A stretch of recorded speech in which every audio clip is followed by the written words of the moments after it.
Exam రాసి ఫిబ్రవరి 16వ తారీఖు దాకా టెన్షన్ పడి రిజల్ట్స్ తెలుసుకోవాల్సిన అవసరం లేదు. It is as simple mathematics. మీరు ఇంత కష్టపడి ఆల్జీబ్రా, లీనియర్ ఈక్వేషన్స్, సెట్స్ ఏదేదో చదువుతుంటారు కదా, ఈ చిన్న క్యాలిక్యులేషన్ తెలుసుకోండి. Number of students appearing for JEE mains into your position in the class divided by number of students in the class equal to your rank.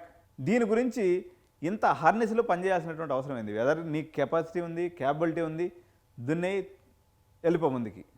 నీకు ఇబ్బంది ఉంది, నీ ఐక్యూ లెవెల్స్ దానికి సపోర్ట్ చేయట్లేదు, నువ్వు కష్టపడేటువంటి విధానం అనుకో, లేకపోతే భగవంతుడు నీకు ఇచ్చినటువంటి సపోర్ట్ అంతకుమించి లేదనుకున్నప్పుడు నీకు ఎంతవరకు అయితే చేయగలవో అందులో కాళ్ళు ముడుచుకొని హ్యాపీగా ముందుకు వెళ్ళిపోవటం, దాని తర్వాత నెక్స్ట్ ఇంకా జీవితంలో ఉన్న స్థానానికి వెళ్ళడానికి ఆ ప్రయత్నాన్ని రోజుకు రోజుకు మెరుగుపరుచుకుంటూ ముందుకెళ్ళడం అనేది జీవితం యొక్క సారాంశం.